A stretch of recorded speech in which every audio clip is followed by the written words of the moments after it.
What is going on, you guys? Jacobrdoty here, back from another vlog, and today I want to talk about something that I've had a lot of new people come to the channel, and it's something that these people have been asking me and they've been DMing me. It's how to make their cars faster.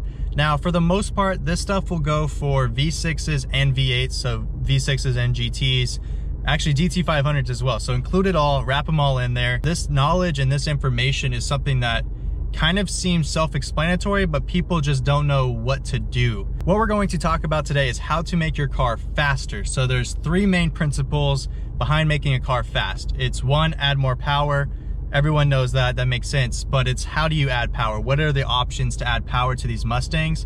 Two, make it lighter, take stuff out. Everyone knows that, but again, what are the options? What can you do? What are the different items that you can take out and make your car lighter to make it faster? Three would be to get more traction, because that is a problem with these Mustangs. It's going to be in putting down the power. So you have all this power, but spinning ain't winning. So you gotta be able to put it down, and that's what I wanna give you guys a couple tips on, choosing a tire, things like that. So let's go ahead, I'm gonna put the GoPro on my head.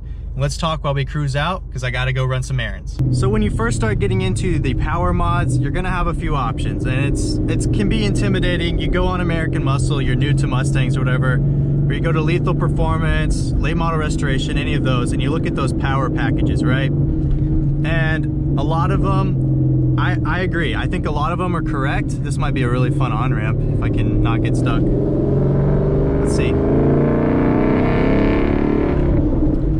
Short shift, 4500. Might have enough room.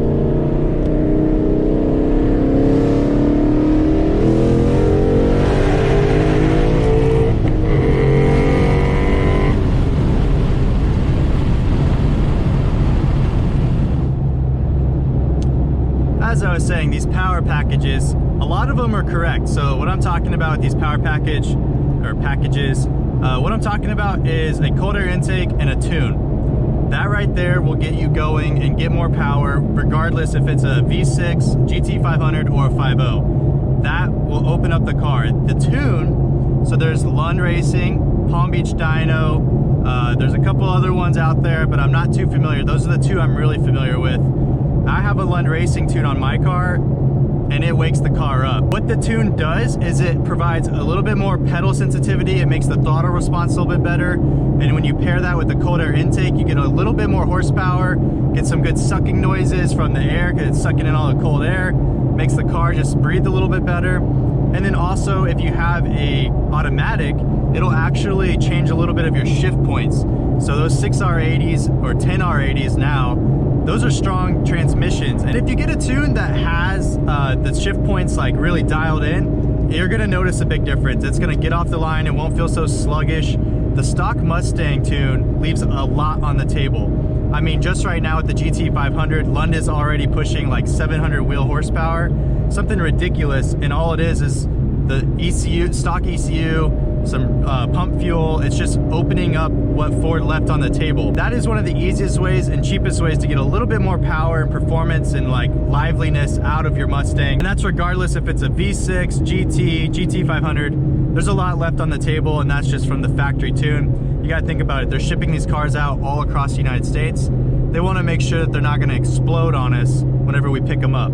Even though some people unfortunately had that issue, that actually may be due to the factory tune just being so conservative. It's kind of like lugging the engine, because these coyotes, I'm telling you, man, they really like to rev it out.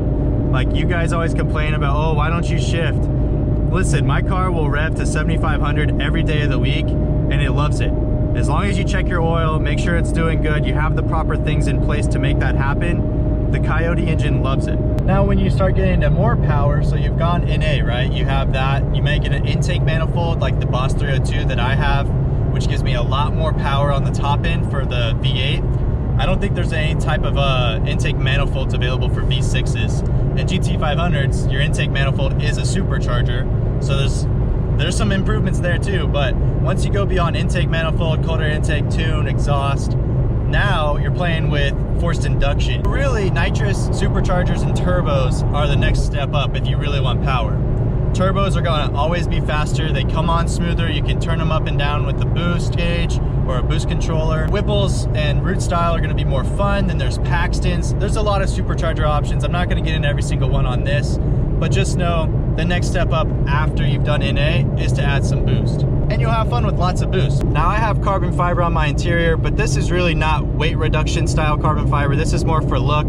This probably is heavier than a stock steering wheel, to be honest. And all of this stuff is overlaid from JATO Performance. It's real carbon, but not like the lightweight replacement style. Now a fact is the S197 chassis is a lot lighter than the S550. That's just a fact.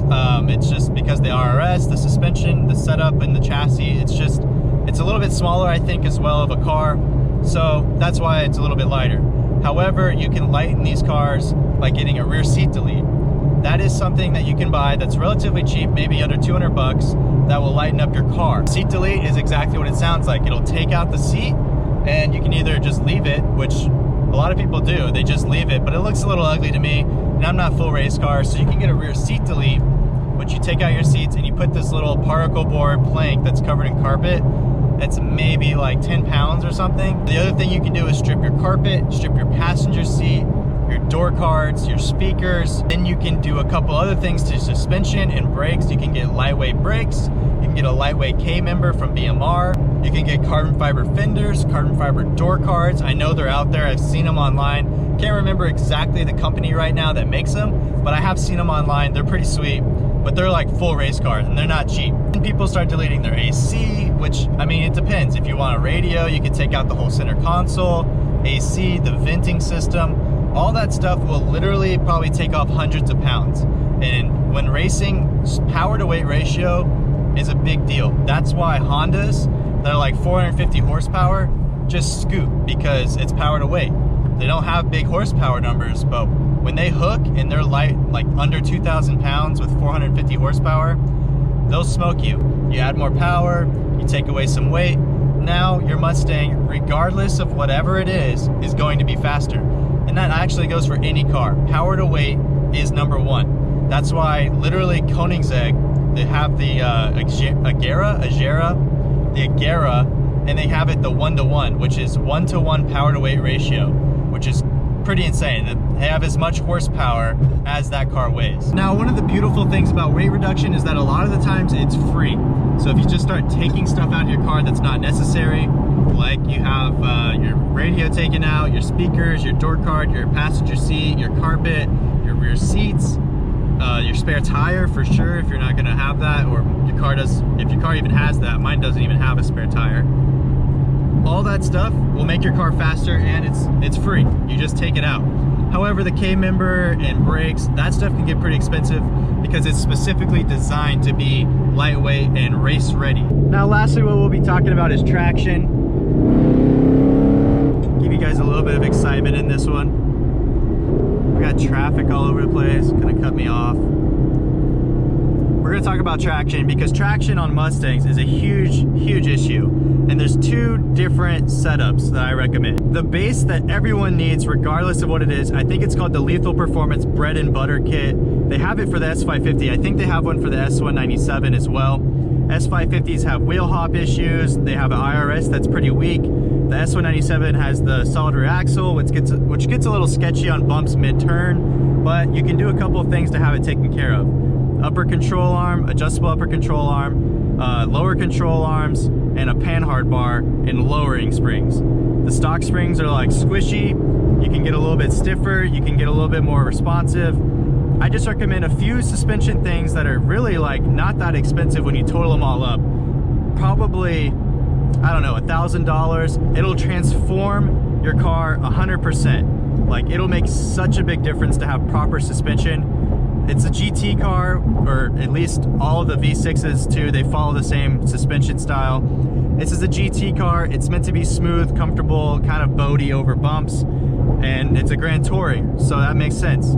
So what you need to do is to stiffen it all up. It'll make it more responsive, get some good shocks like Koni's or KYBs or whatever, get some good lowering springs, IBOC, BMR, and then get some upper control arms, lower control arms, stuff like that. And on S550s, the Bread and Butter Kit from Lethal Performance, it'll have you taken care of. That will help you so much in traction, especially when cornering, because everyone claims Mustangs can't corner, especially solid rear axle cars.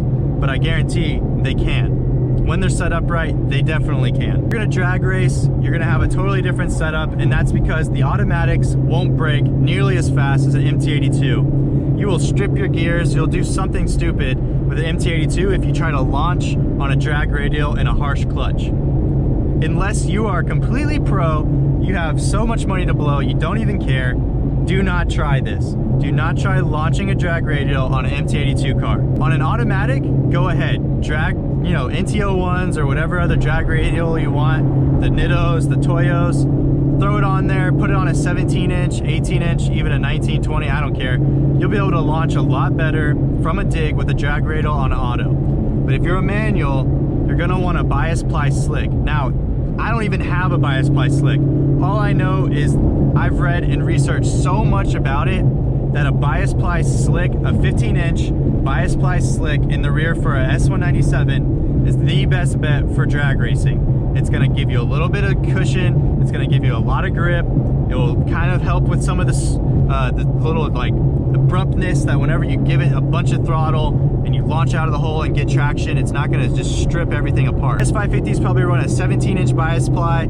It's just a little bit different because the IRS has different fitment. But on a Mustang S197 05 to 14, a 15-inch 15 by 10 with a bias ply is your best bet. And those are just some of the tips to make your Mustang go faster. Now, I just kind of got stuck in traffic. I can't even have fun right now. I hope this kind of made it a little bit more clear about what all you got to do to make your car faster.